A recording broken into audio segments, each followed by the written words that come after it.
तो सुर्खियों को हम कुछ देर के लिए रोकेंगे क्योंकि बहुत दिलचस्प तस्वीर आपके सामने। ये देखिए, प्रधानमंत्री नरेंद्र मोदी, लाल कृष्ण आडवाणी, बीजेपी के अध्यक्ष अमित शाह और उनके साथ रामनाथ कोविंद। आपने पीछे प्रकाश सिंह बादल को भी देखा, वेंकैया नायडू। वो देखिए, ये देखिए, अपने आप में यह तस्वीर बहुत कुछ कहती है। अपने आप में यह तस्वीर सियासी तौर पर खासे मायने रखती है। आप वहां देख रहे हैं अब शक्ति प्रदर्शन, कहीं ना कहीं यह अपने आप में शक्ति की एक तस्वीर। सुषमा स्वराज भी वहां बढ़ती हुई और रामनाथ कोविंद पत्रकारों को अभिवादन करते हुए। आप देख सकते हैं यहां पर एक हल्की सी झलक आपने योगी आदित्यनाथ की भी देखी होगी, वो भी वहां मौजूद है। वो देखिए, पीछे योगी आदित्यनाथ भी दिखाई दे रहे हैं, उत्तर प्रदेश के मुख्यमंत्री, तमाम बीजेपी के दिग्गज, और इसमें शामिल हैं वो तीन नेता भी, वो तीन मुख्यमंत्री भी जो एनडीए का हिस्सा नहीं है। कुछ देर पहले तेलंगाना के सीएम चंद्रशेखर राव भी वहां पहुंचे।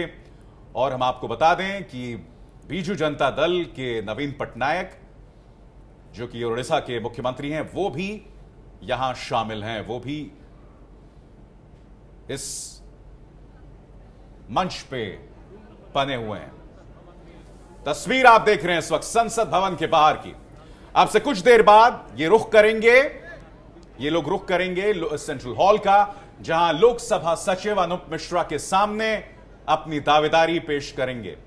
ये देखिए, प्रकाश सिंह बादल भी वहां मौजूद हैं, मुरली मनोहर जोशी की भी झलक आपने देखी, चंद्रबाबू नायडू, तमाम नेता जो यहां पर दिखाई दे रहे हैं, जो कि रामनाथ कोविंद के साथ, उमा भारती, सुषमा स्वराज एक साथ। आसपास रामनाथ कोविंद के मार्गदर्शक मंडल के दो बड़े नेता, लाल कृष्ण आडवाणी और मुरली मनोहर जोशी, प्रधानमंत्री नरेंद्र मोदी के साथ अमित शाह हमेशा की तरह, और रामनाथ कोविंद उनके बीच। एक तरफ लाल कृष्ण आडवाणी और मुरली मनोहर जोशी, और दूसरी तरफ प्रधानमंत्री नरेंद्र मोदी और अमित शाह।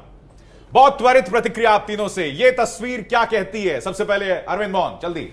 निश्चित रूप से एनडीए की ताकत बता रही है, और एक मैसेज ये है कि हम कितने बड़े हैं और कितना नया हम साथ साथ हैं। आप बताइए विवेक जी, विनोद जी, त्वरित ये तस्वीर क्या बताती है? शक्ति प्रदर्शन के साथ साथ स्नेह प्रदर्शन भी है। आप देखिए, जिस तरह कोविंद जी ने आडवाणी जी का, मोदी जी का और जोशी जी का हाथ पकड़ा, तो ये भी बताने की कोशिश है कि कहीं कोई मलाल नहीं है, बुजुर्ग भी हमारे साथ है, मार्गदर्शक मंडल भी हमारे साथ है। क्योंकि लगातार एक सुगवाट थी कि आडवाणी दावेदार हो सकते हैं, मगर फिर उसके बाद नहीं हुए। ये लाइव तस्वीरें हम देख रहे हैं। कंचन जी, ये क्या तस्वीर बताती है आपके हिसाब से? बड़ा मैसेज क्या है इसके जरिए, कंचन? कि एनडीए की जो अपनी जो यूनिटी है, हाँ, वो इस बार अटूट है। यहाँ पर शिवसेना के कोई दिख नहीं रहे, लेकिन शिवसेना वाले भी वोट डाल रहे हैं। गए चुनाव में शिवसेना ने रैंक्स तोड़ा था एनडीए के, दो बार लगातार। तो ये इस अपने आप में ये एक मैसेज है। और दूसरी जो बात है कि लोग कहते थे कि मार्गदर्शक मंडली और आज की जो भाजपा की टीम है, दोनों के बीच में थोड़ा गल्फ है। ठीक है, तो वो जो गल्फ नहीं है, वो भी यहां पर एक डिस्प्ले करने उस खाई को पाटने की कोशिश जरूर है। तस्वीर जो है आप देख रहे हैं इस वक्त संसद भवन के ठीक अंदर की। यहां देखिए, प्रधानमंत्री नरेंद्र मोदी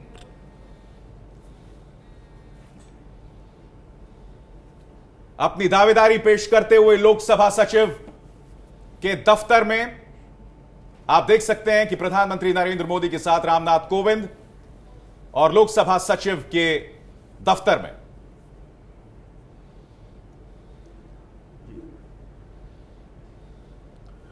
जगह नहीं मिलेगी, आगे बुलाया जा रहा है और आगे की पंक्ति में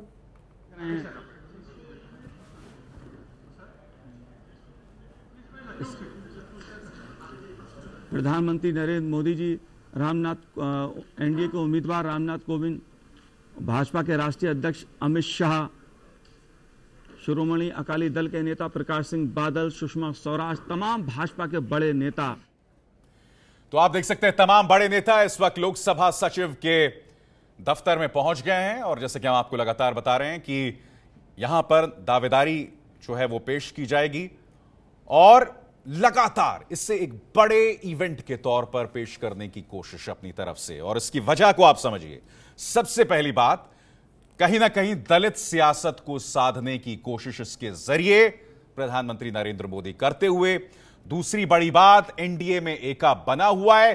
तीसरी बड़ी बात, चूंकि नीतीश कुमार ने अब तक मौखिक तौर पर अपना समर्थन रामनाथ कोविंद के लिए दिया है, लिहाजा इसको लेकर भी सुगबुगाहट है कि क्या नीतीश कुमार पाला बदलेंगे, क्योंकि आपको याद होगा उनके इस फैसले को लालू प्रसाद यादव हिस्टोरिकल ब्लंडर, ऐतिहासिक भूल बता चुके हैं। और आप जानते हैं कि सियासत में इससे पहले इस शब्दावली का इस्तेमाल सिर्फ एक बार हुआ है, जब इसका इस्तेमाल ज्योति बसु ने किया था, और अब लालू प्रसाद यादव कर रहे हैं नीतीश कुमार के संदर्भ में। ज्योति बसु ने अपने लिए किया था। हाँ, अपने लिए किया था उन्होंने। जब उन्होंने कम्युनिस्ट पार्टियां बार बार हिस्टोरिकल ब्लंडर करती रही हैं, लेकिन ये अभी भी ब्लंडर किया है उन्होंने, ये कहना मैं मानता हूं कि मुनासिब नहीं है। अगर ये तस्वीरों पे हम लगातार यहां पर बात करेंगे, तस्वीरों में आप देख सकते हैं, ये एक तरफ अमित शाह हैं, एक तरफ प्रधानमंत्री नरेंद्र मोदी हैं, और ये देखिए नामांकन अपना पेश कर दिया। तालियां बजाते हुए इस लम्हे का स्वागत कर रहे हैं तमाम नेता। अपनी दावेदारी रामनाथ कोविंद ने पेश कर दी है 63% मतों के साथ। जी हां, अब तक पेपर पर जो समर्थन मौजूद है उसके हिसाब से 63% वोट्स मिलना तय है। अब इन 63% वोट्स में कौन कितना है, करीब 49% तो एनडीए के वोट्स हैं, और इसके अतिरिक्त 13 से 14% आ रहा है गैर एनडीए पार्टीज की तरफ से। ये कौन सी गैर एनडीए पार्टीज हैं? इसमें एआईएडीएमके है, एआईएडीएमके पलानी स्वामी जो कि मुख्यमंत्री हैं तमिलनाडु के, वो बीजेडी है यानी कि नवीन पटनायक जो कि सीएम है उड़ीसा के, चंद्रशेखर राव तेलंगाना के सीएम हैं, और नीतीश कुमार। हालांकि नीतीश कुमार सिर्फ 1.91% वोट्स ही लेकर आए हैं इस मोर्चे में, और वो बहुत मायने नहीं रखता है, मगर यकीन मान लिए बिहार की सियासत में इसके खासे मायने हो सकते हैं। आपस में बातचीत करते हुए अपना नामांकन भर चुके हैं। कंचन दादा, आप बता सकते हैं इस वक्त ये जो प्रक्रिया के बारे में, अगर आप बता सकते हैं क्या हो रहा होगा इस वक्त? नहीं, ये नॉमिनेशन पेपर्स फाइल होते हैं, और वो जो रिटर्निंग ऑफिसर हैं वो उसको देख रहे हैं, चेक कर रहे हैं अपने उसकी सारे पेपर्स ऑर्डर में है कि नहीं, और इसके बाद जो है अगले शायद 3 दिन में 3 और सेट ऑफ पेपर्स फाइल किए जाएंगे। तो ये इसकी एक पॉलिटिकल मैसेजिंग होती है कि बाकियों ने भी इस नॉमिनेशन का सपोर्ट किया है, लेकिन उसके अलावा अगर कहीं कुछ चूक रह जाती है तो ऐसा ना हो कि एक सेट अगर खारिज हो जाती है तो उसके लिए नॉमिनेशन ही खारिज हो जाए। तो इसके लिए एक सावधानी बरता जाता है कि 4 set 5 set multiple set submit किए जाते हैं। अच्छा, इससे पहले इतिहास में सिर्फ एक बार हुआ है जब सत्ता पक्ष का उम्मीदवार हार गया है, जैसे कि हम आपको लगातार बता रहे हैं। नहीं, देखिए हाँ। आपने ये पहले भी ये बात कहा है, मैं आपसे वही जानना चाहता हूं। इंदिरा गांधी उस समय जो है कांग्रेस में कांग्रेस स्प्लिट की ओर बढ़ रहा था।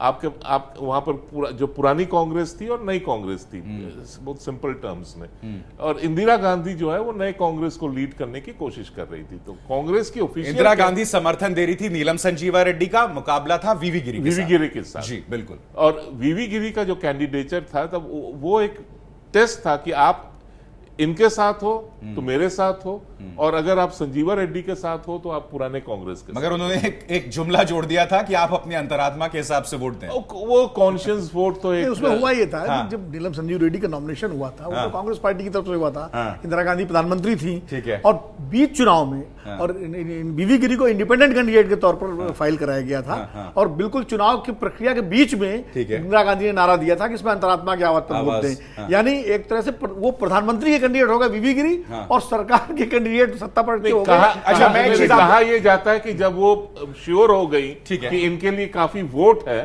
तो तब जाकर उन्होंने कहा कि आप। मैं जरा अतीत से वापस वर्तमान की तरफ आना चाहता हूं। रामनाथ कोविंद किसी भी तरह के कोई विवाद में नहीं रहे, मीरा कुमार जैसे हाई प्रोफाइल भी नहीं है, उस तरह की दलित विरासत उनके पास नहीं है। मगर मीरा कुमार जी ठीक है, सासाराम में मैं उनका काम निजी तौर पर देख चुका हूं। सासाराम की जो दयनीय स्थिति बतौर लोकसभा सीट के रही है, कुछ काम नहीं हुआ है, तो बहुत कुछ बड़ा योगदान उन्होंने नहीं दिया है बाबू जगजीवन राम की जो दलित विरासत की है।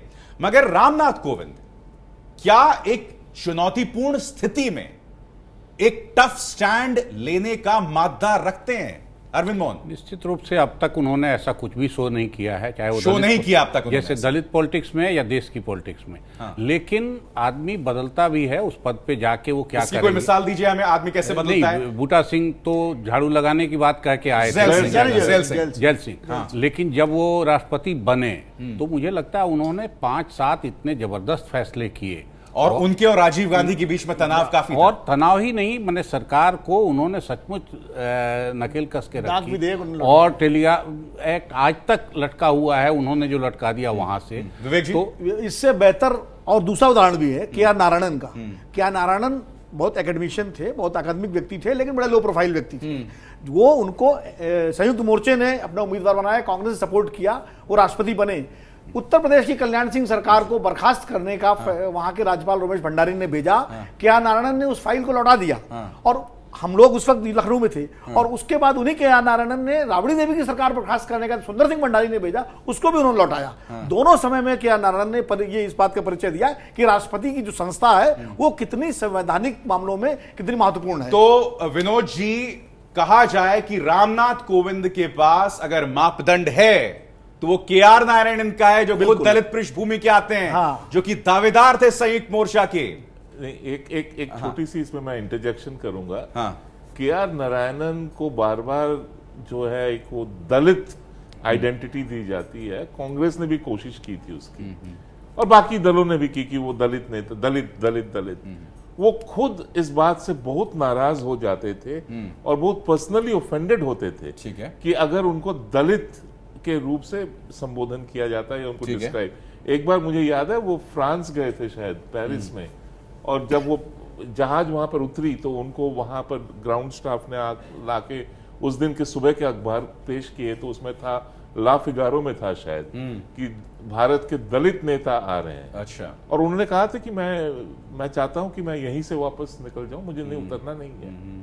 तो ये थोड़ा सा, ये जो बार बार कहा जा रहा है कि ये दलित राजनीति, फिर से दलित राजनीति है, मुझे लग रहा है इस चुनाव को बाकी चुनावों से मिलाकर नहीं, मैं क्यों ना हम इससे दलित नहीं, अमित शाह ने अनाउंसमेंट के साथ प्रधानमंत्री मोदी ने ये वाला रामनाथ कोविंद, एक मिनट, रामनाथ कोविंद के चेहरे को पेश कर उसी दलित सियासत को साधने की कोशिश कर रही है। खाली चेहरा नहीं पेश किया, जिसको लेकर वो रक्षात्मक मुद्रा में ये दलित चुनाव है।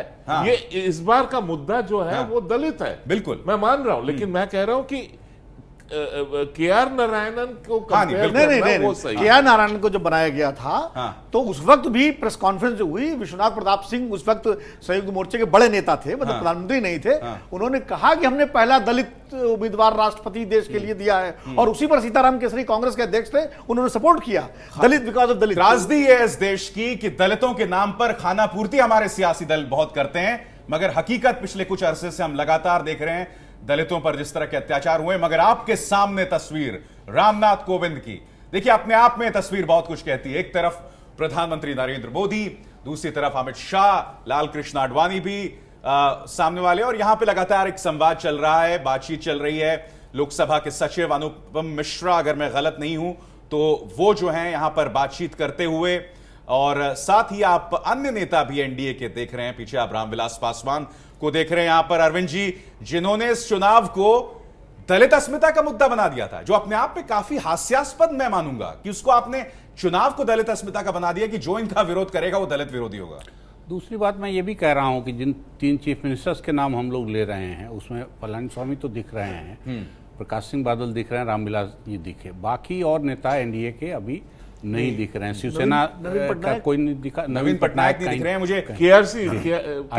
केसीआर हैं, हाँ बिल्कुल। नहीं, ठीक है, फिर सब आए हैं। नहीं, वो थम्बी दुराई कौन है? पलानीस्वामी, मनोज जोशी के साथ उनका साइड प्रोफाइल शॉट है, वो थम्बी दुराई है। थम्बी दुराई है, तो इसलिए वो है। लेकिन मैं ये तब भी कहूंगा कि ये असली ताकत दिखाई दे रही है एनडीए की पूरी कंप्लीट, और जो उनके पावर हायरार्की है वो चीज़ भी दिखाई दे रही है इसमें।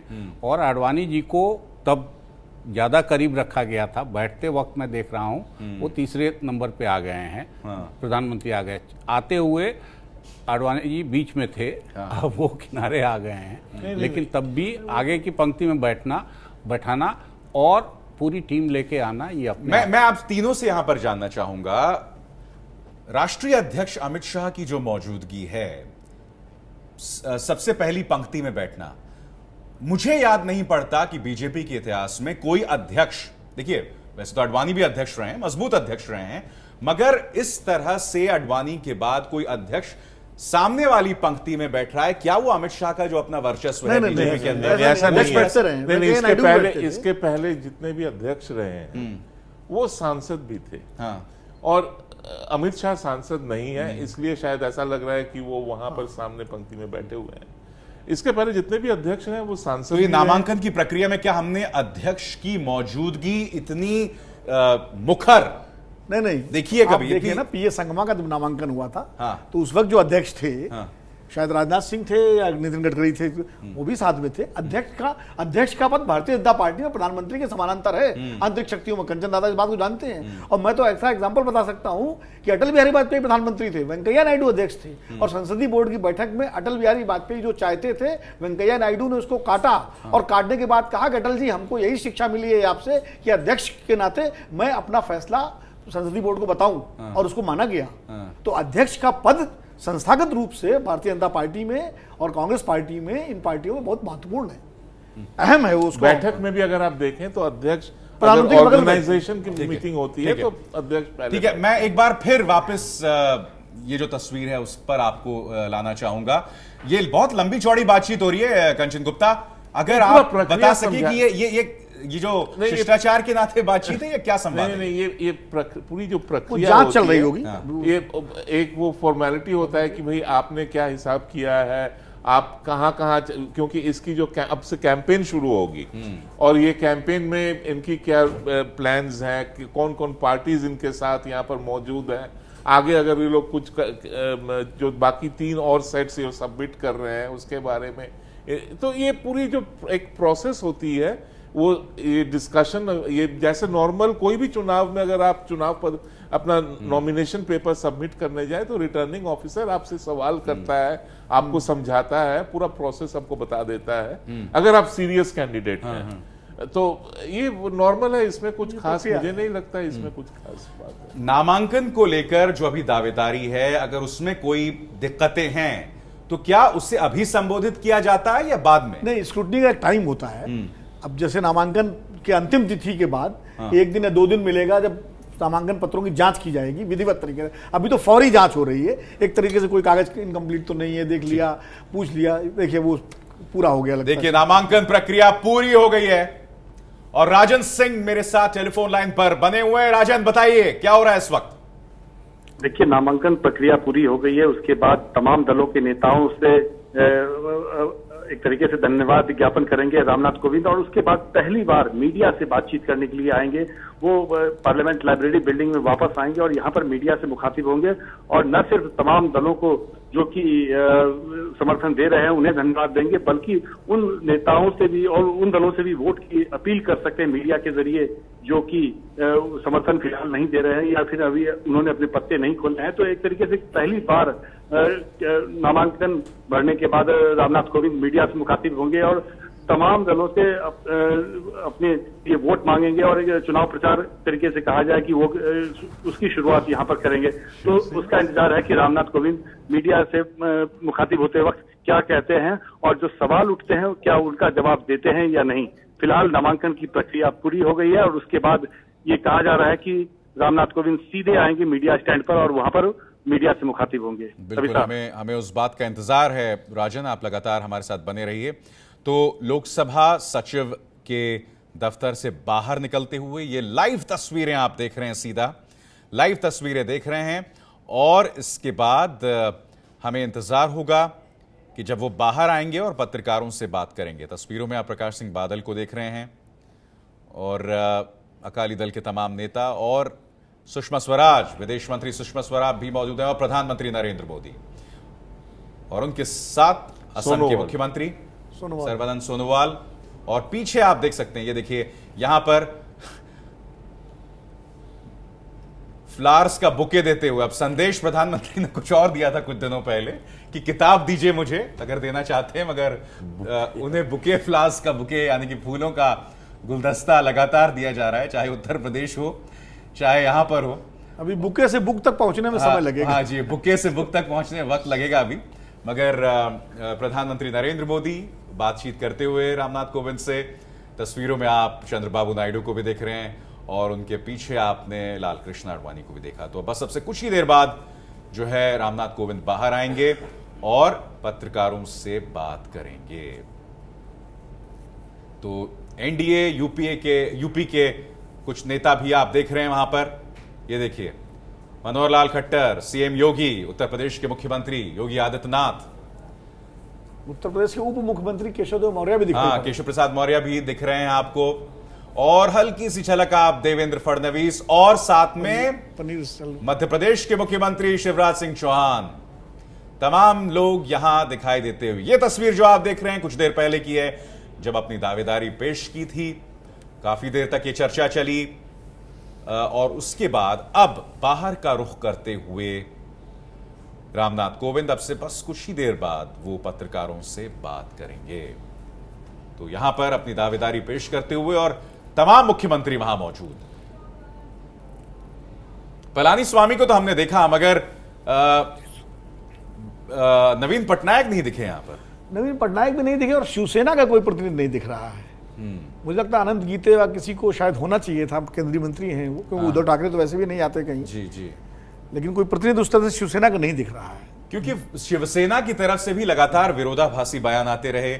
उद्धव ठाकरे जब तक नहीं आए और उन्होंने बयान नहीं दिया, तब तक उसको लेकर असमंजस था, तब तक ऐसा लग रहा था कि उसको लेकर विरोध ही हो रहा है। उद्धव ठाकरे का जो बयान है काफी कैटेगोरिकल है। एक मिनट में रोकूंगा आपको कंचन गुप्ता। बीजेपी अध्यक्ष अमित शाह और उनके पीछे रविशंकर प्रसाद। आज राष्ट्रपति। तो तस्वीरें जो हैं, कंचन गुप्ता आप कुछ कह रहे थे, बात पूरी करें। नहीं, उद्धव ठाकरे का अपना जो बयान था कि वो एनडीए के कैंडिडेट के साथ हैं और उनका समर्थन है, तो वो काफी कैटेगोरिकल था, उसमें कोई इफ्स एंड बट्स नहीं था। लेकिन आज का यहाँ पर किसी का अब यहाँ जितना हम लोगों को दिखा है, बिल्कुल, अब शायद हमारे जो वहां पर संवाददाता बता पाएंगे कि वो रहे वहां पर थे या नहीं थे, और बीजेपी के भी कोई यहाँ पर दिखे नहीं, तो ये थोड़ा सा सरप्राइजिंग है। नीतीश कुमार का तो वैसे भी अभी तक अधिकृत रूप से कोई अधिकृत तौर पर नहीं कहा, मगर मेरे ख्याल से अगर यहां पर वाकई जनता दल यूनाइटेड का कोई नुमाइंदा होता तो वो अपने आप में बहुत बड़ी खबर हो जाती। तो सारा फोकस उसी पर ही होता। बिल्कुल। अरविंद जी। नहीं, और एक एमएलए ने बयान दिया है अभी तक सिर्फ बिहार में, और उसी को हम अभी मान रहे हैं कि ये ऑफिशियल है। बाकी तो ऑफिशियली कुछ नहीं कहा गया है। नीतीश जी के पहले दिन का बयान है, और वो तो अगर राज्यपाल उनका जा रहा है राष्ट्रपति बनने, तो वो तो कर्टसी भी हो सकता है। तो अभी फॉर्मल उधर से कुछ भी और नीतीश कुमार ने भी बार बार कहा है कि मैं निजी तौर पर ऐसा कहता हूं, मैं निजी तौर पर मेरा मानना है। नहीं, लेकिन पटना के माहौल के बारे में और जेडीयू के अंदर की जो बातचीत चल रही है उसके बारे में नीतीश कुमार का निजी मामला नहीं है। ये वहां जेडीयू का रामनाथ कोविंद पत्रकारों से बातचीत के लिए तैयार हो रहे हैं, आप देख सकते हैं। उनके साथ आनंद कुमार, मुख्तार अब्बास नकवी, पीछे भूपेंद्र यादव हैं और अनिल बलूनी बीजेपी के प्रवक्ता। आइए सुनते हैं। मीडिया स्टैंड पर है। मेरे मीडिया के सभी मित्रों, 125 करोड़ की आबादी वाला अपना देश दुनिया का सबसे बड़ा लोकतंत्र है। राष्ट्रपति पद इस लोकतंत्र का सबसे गरिमामय पद होता है। भूतकाल में इस पद को सुशोभित करने वालों में प्रमुख रूप से डॉक्टर राजेंद्र प्रसाद जी, डॉक्टर राधाकृष्णन जी, डॉक्टर कलाम जी जैसे अनेक महानुभाव रहे हैं। इस महान परंपरा से देश और विदेश पूरी तरह से परिचित है। हमारे देश में संविधान सर्वोपरि है और इस की सर्वोपरिता बनाए रखना हमारी जिम्मेदारी है। देश का राष्ट्रपति तीनों सेनाओं का सुप्रीम कमांडर भी होता है। देश की सीमाओं की सुरक्षा करना भी हम सबकी प्राथमिकता होती है। मैं जब से गवर्नर बना तब से मेरा कोई राजनीतिक दल नहीं है। मेरा हमेशा प्रयास होगा और मेरी मान्यता भी है कि राष्ट्रपति का पद दलगत राजनीति से ऊपर होना चाहिए।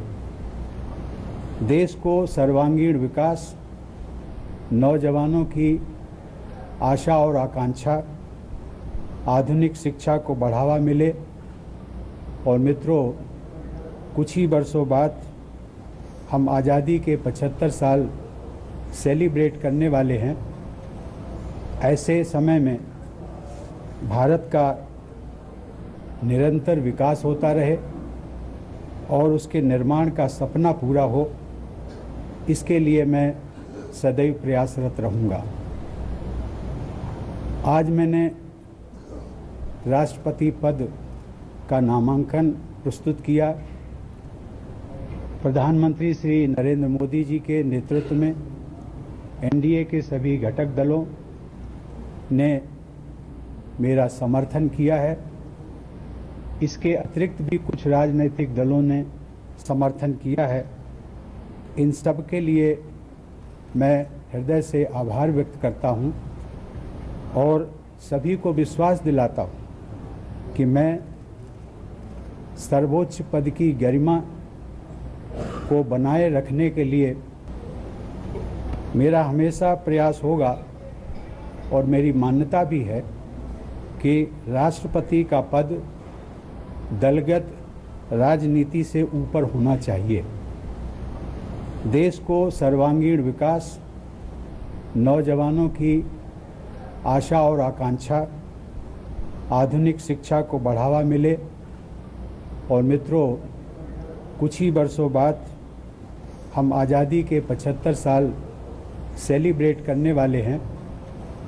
ऐसे समय में भारत का निरंतर विकास होता रहे और उसके निर्माण का सपना पूरा हो, इसके लिए मैं सदैव प्रयासरत रहूँगा।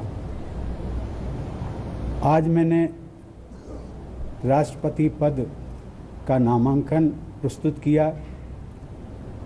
प्रधानमंत्री श्री नरेंद्र मोदी जी के नेतृत्व में एनडीए के सभी घटक दलों ने मेरा समर्थन किया है। इसके अतिरिक्त भी कुछ राजनीतिक दलों ने समर्थन किया है।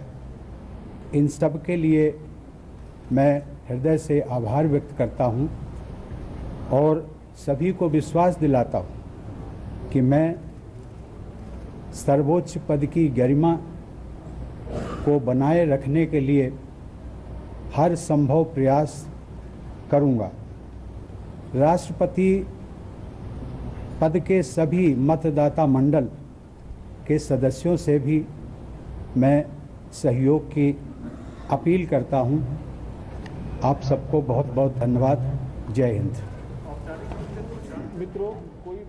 तो रामनाथ कोविंद जो हैं अपील करते हुए तमाम दलों से, और उन्होंने कहा कि उनके सामने एक बहुत लंबी चौड़ी विरासत है। उन्होंने सर्वपल्ली राधाकृष्णन, डॉक्टर राधाकृष्णन का नाम लिया, उन्होंने डॉक्टर राजेंद्र प्रसाद का नाम लिया, एपीजे अब्दुल कलाम का नाम लिया। तो इन तमाम नामों की विरासत है, उनकी विरासत की चुनौती है, और यही वजह है कि रामनाथ कोविंद का काम बहुत मुश्किल हो जाता है। मगर हम ये मानकर चल रहे हैं कि देश के अगले राष्ट्रपति वही होंगे। और हम ऐसा क्यों कह रहे हैं? क्योंकि उनके पास 63% वोट्स हैं इस वक्त। ये देखिए तस्वीरें आज सुबह की, बहुत दिलचस्प तस्वीर है। किस तरह से उन्होंने लाल कृष्ण आडवाणी और मोदी का हाथ, ये देखिए किस तरह से दोनों का हाथ जोड़ दिया। देखिए बहुत कुछ कहता है ये। आडवाणी जी का चेहरा फिर भी थोड़ा नीचे था, सिर झुका हुआ था उनका, और दोनों का हाथ जोड़ा उन्होंने। अब ये हाथ जोड़ने की जरूरत क्या पड़ी इन्हें विवेक जी, दोनों के हाथ को? नहीं, एक्चुअली दरअसल क्या है कि कोविंद जी को एहसास इस बात का है कि अंदर जो खटास रही है अभी तक आडवाणी जी के और मोदी जी के और तमाम नेताओं के बीच में आपस में, और खास करके जिस तरह से चयन हुआ, कोविंद जी का अचानक से नाम आया और नाम आडवाणी जी का चल रहा था, जोशी जी का चल रहा था, सुषमा स्वराज का चल रहा था, तमाम सारे बड़े बड़े नाम चल रहे थे और एकदम से कोविंद जी का नाम आया, तो वो सबको एक तरह से नरम करने के लिए, और जो उनका स्वभाव है रामनाथ कोविंद जी का, कि वो एक बात मैं जानता हूं निजी तौर पर, क्योंकि वो मेरे शहर के हैं, मैं उनको शुरू से मैंने उनको राजनीतिक रूप से देखा है, वो मतलब विघटनकारी व्यक्ति नहीं है, निगेटिव पॉलिटिक्स वाले आदमी नहीं है, वो जोड़ने वाले व्यक्ति हैं। कभी उन्होंने परिवार में, रिश्तेदारी में, मोहल्ले में, शहर में कभी इस तरह का काम नहीं किया जिससे एक विभेदनकारी व्यक्ति। वो यूपी की सियासत का हिस्सा रहे हैं, मगर कभी विवादों में नहीं रहे।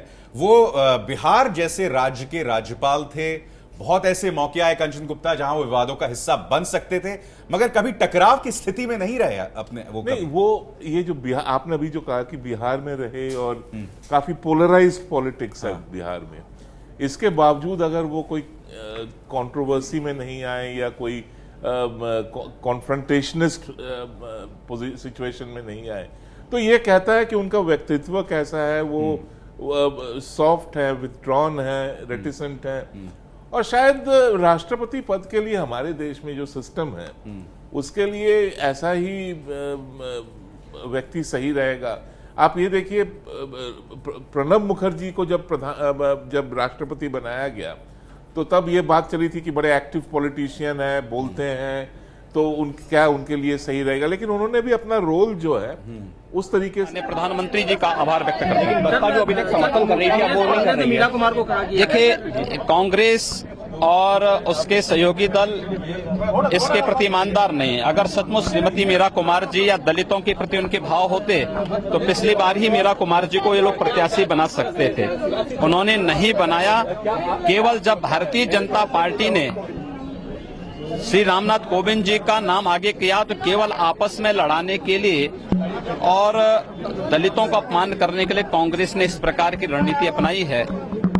उनके एजेंडे में सचमुच दलित होता तो मीरा कुमार जी को पिछली बार ही वे प्रत्याशी बनाए होते।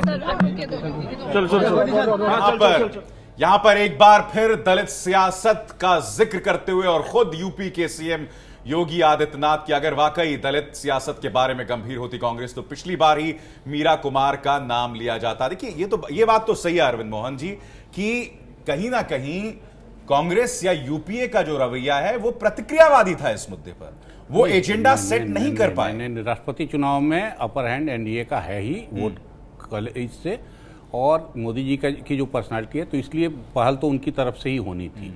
और अब दलित वाला मसला योगी कह रहे हैं जिनके यहाँ अभी भी दलित मसला इतना बड़ा पड़ा हुआ है और उस पे वो क्या कर रहे हैं ये सारी दुनिया जान रही है। बिल्कुल, तो वो दलित हितैषी हो जाएं ये अलग मसला है। लेकिन पॉलिटिक्स में अभी जो चुनाव होना है इसमें तो एनडीए के हाथ में ही थी, नरेंद्र मोदी के हाथ में ही सब कुछ थी। वैसे राष्ट्रपति चुनाव में हमेशा पहल सत्ताधारी दल ही करता है। आप इतिहास उठा के देख लीजिए, पिछली बार यूपीए ने किया था, उसके पहले यूपीए ने किया, जब एनडीए सरकार में वाजपेयी जी के समय भी तो कलाम का नाम एनडीए की तरफ से पहले आया, के आर नारायणन का नाम जो है संयुक्त मोर्चे सरकार की तरफ से पहले आया। हमेशा सरकार ही पहले अपना उम्मीदवार देती है। मेरे हिसाब से जहां तक सबसे मैं कवर कर रहा हूं या होश है, हमेशा सरकार की तरफ से नाम आता है। जनता पार्टी के समय भी नीलम संजू रेड्डी का नाम पहले जनता पार्टी ने दिया था, तब कांग्रेस ने समर्थन किया था। मुझे नहीं लगता कभी विपक्ष की तरफ से कोई पहला नाम आया हो। कंचन गुप्ता, देखिए, पहले की राजनीति छोड़ दीजिए, 2014 के बाद एक नया राजनीति है, ये कोई इसके साथ पुरानी राजनीति को मत जोड़िए। संवत्सर शुरू हो रहा है 2014 से, और 2014 यानी जड़ को हटा दीजिए, खाली तना रखिए। नहीं देखिए, मुझे एक बात समझ नहीं आ रही है। I am not being frivolous. मैं रोक रहा हूं क्योंकि 2014 रामविलास पासवान ने आशीष कुमार सिंह से बात की है और उन्होंने एक बार फिर दलित अस्मिता का मुद्दा छेड़ दिया। क्या कहा है उन्होंने, सुनते हैं।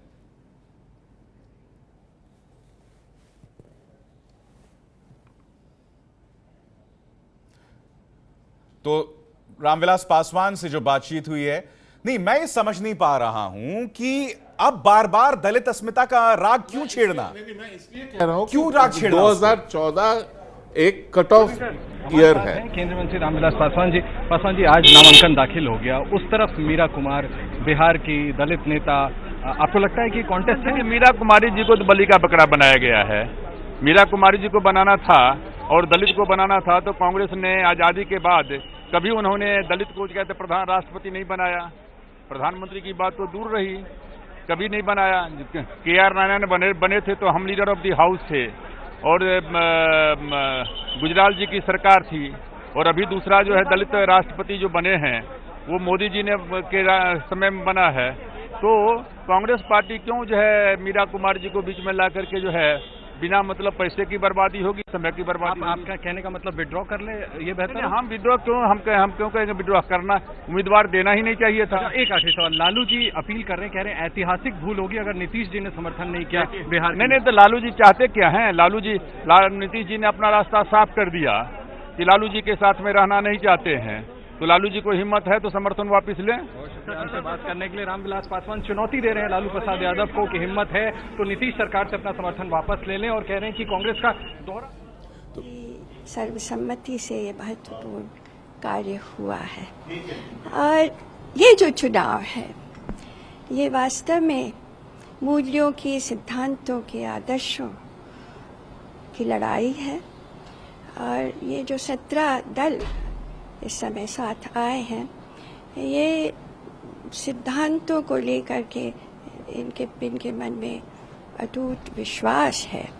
और मैं जो अपना चुनाव का इस समय प्रचार कार्य करूंगी शुरू, तो इन सिद्धांतों के आधार पर करूंगी, इन 17 दलों के प्रत्याशी के रूप में। और इस समय मैं अपने निर्वाचक मंडल से यह अनुरोध भी करना चाहूँगी कि वो देश के भविष्य को, और विशेष रूप से हमें जो ये विरासत मिली है कि हम बहुधर्मी देश हैं, और सभी धर्मों को, सभी प्रकार की सोच को, सभी प्रकार की विचारधाराओं को साथ लेकर के जो हमारी ये जो संस्कृति है, ये जो हमारी धरोहर है, इसको ध्यान में रखते हुए हम देश को कैसे आगे बढ़ाएं।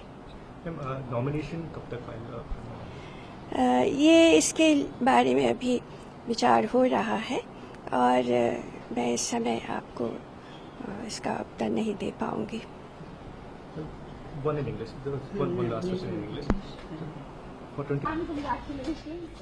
तो आप यूपीए की जो दावेदार हैं, या मोदी विरोधी या एनडीए विरोधी मोर्चे की जो दावेदार हैं, उन्हें आपने सुना किस तरह से वो कह रही थी। मैं आपसे जानना चाहता हूं, क्या आपको लग रहा है कि यूपीए या जो मोदी विरोधी मोर्चा है वो टेम्पो को बढ़ाएगा? क्योंकि मैं कहीं पर देख रहा था कि ये मुकाबला फासिवाद बनाम धर्मनिरपेक्षता है। क्या आपको लग रहा है कि उस तरह से टेम्पो को, आक्रामकता को बढ़ाया जा सकता है? विनोद जी, देखिए, कोशिश पूरी होगी विपक्ष की तरफ से इसको बनाने की। वो मीरा कुमार के अनुभव और मीरा कुमार के कैंडिडेट जो उनका जो योग्यता है उसको भी सामने लाएंगे, उनकी विरासत जो जगजीवन राम की है उसको भी लाएंगे। लेकिन नंबर गेम जो है पूरी तरह से वो एनडीए के पक्ष में है, और अच्छी तरीके से पक्ष में है, खासकर शिवसेना और नीतीश कुमार के रुख के बाद तो और ज्यादा। तो ये सिर्फ एक प्रतीकात्मक लड़ाई होगी, जैसे कि प्रणब मुखर्जी के टाइम में बीजेपी ने पीए में संगमा को लाके नॉर्थ ईस्ट का मामला कि भाई पूर्व उत्तर के जनजाति का एक नेता है, या लेफ्ट पार्टीज ने कलाम के खिलाफ कैप्टन लक्ष्मी सहगल को उतारा था। तो इस तरह की एक सिंबॉलिक लड़ाई होगी, लेकिन मुझे नहीं लगता कि कोई ऐसी बहुत चुनौतीपूर्ण लड़ाई नहीं। क्या तलखी देखी जा सकती है? क्योंकि आजकल तो हर चीज में हम तलखी देख रहे हैं। नहीं, देखिए, ये आज जो है कांग्रेस की सबसे बड़ी एडवाइजर जो है कांग्रेस पार्टी मार्क्सिस्ट है।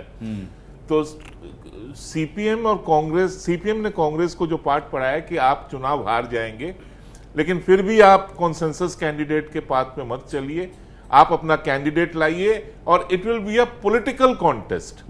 तो ये पॉलिटिकल कॉन्टेस्ट अगर वो कर रहे हैं तो वहां पर उनको अपनी मैसेजिंग करनी पड़ेगी। और जहां उसी में मैं जो पहले आपको बात बता रहा था कि 2014 अगर वाटरशेड ईयर है, तो आप उसके पहले क्या रहा कि पहले सरकार ने अपना कैंडिडेट अनाउंस किया, फिर ऑपोजिशन ने किया।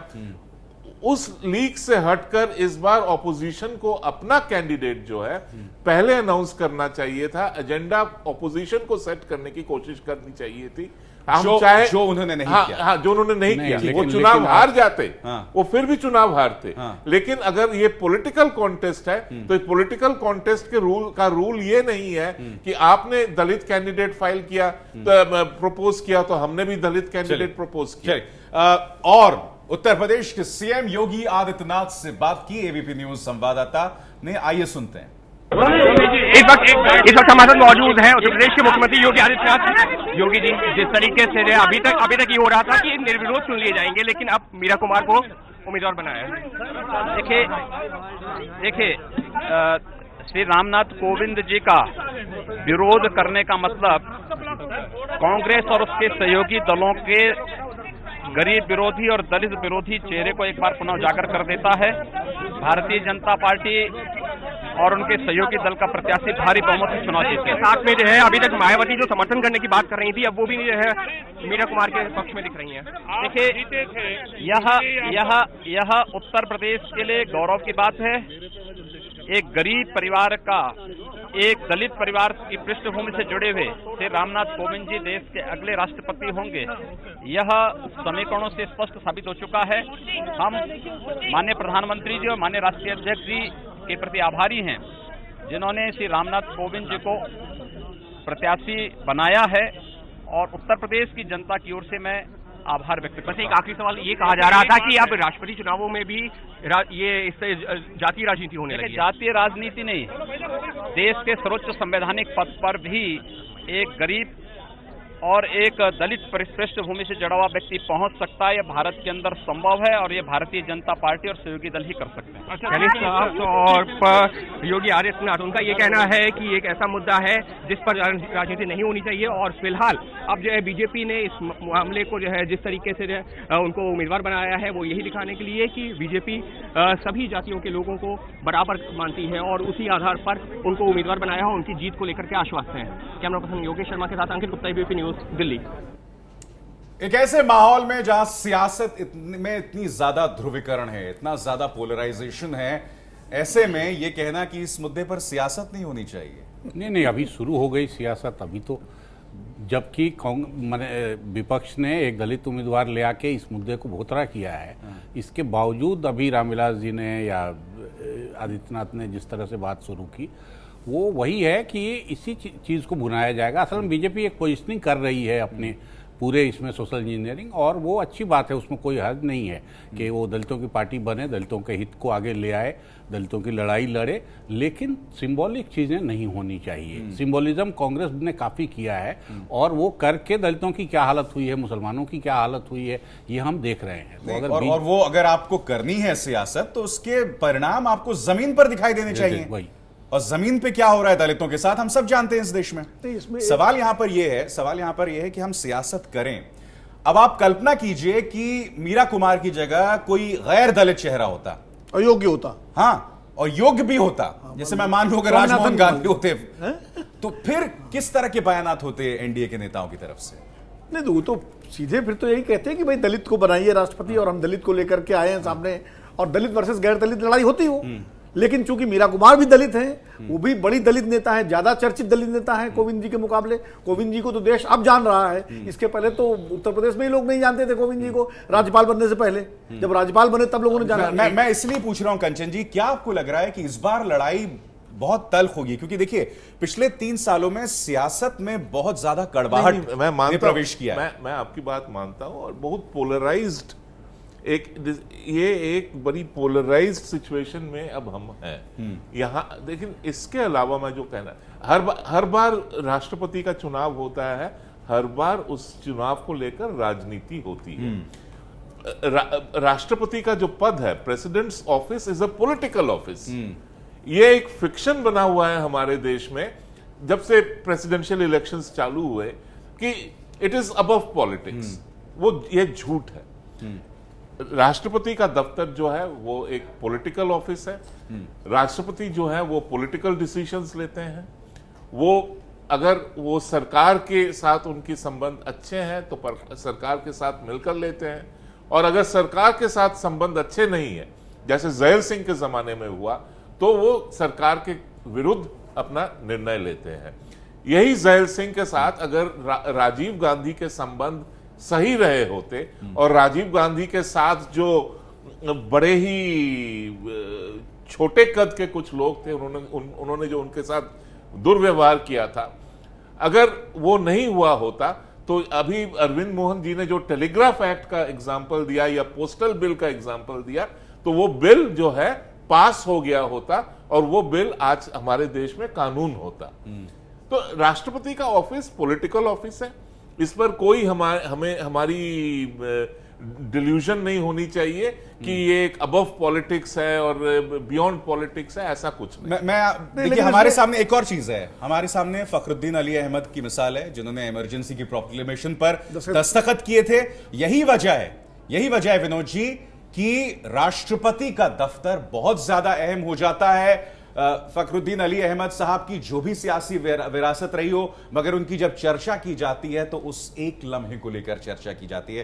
हालांकि शायद इमरजेंसी के खत्म होने से पहले उनका निधन हो गया। नहीं, गलत और सही डिसीजन जितने राष्ट्रपतियों ने किए हैं हमको भेद करना होगा। ऐसा नहीं है कि हम उस सबको भुला दें कि आप आज राष्ट्रपति ने राष्ट्रपति शासन लगाने पर फैसला कर दिया, कल कोर्ट ने पलट दिया। ठीक है, अब अभी हुआ है तो वो राष्ट्रपति का फैसला सही कैसे हो जाएगा? एपीजे अब्दुल कलाम की हम लोग बहुत तारीफ करते हैं। बिहार विधानसभा भंग करने का दस्तखत मेरी मजबूरी, एक बहुत ही छोटा सा ब्रेक हम ले रहे हैं। एबीपी न्यूज पर बड़ी कवरेज जारी है, कौन बनेगा राष्ट्रपति, जिसका जवाब 20 जुलाई को, मगर सरगर्मियां अभी से जारी हैं। ये है एबीपी न्यूज, आपको रखे आगे।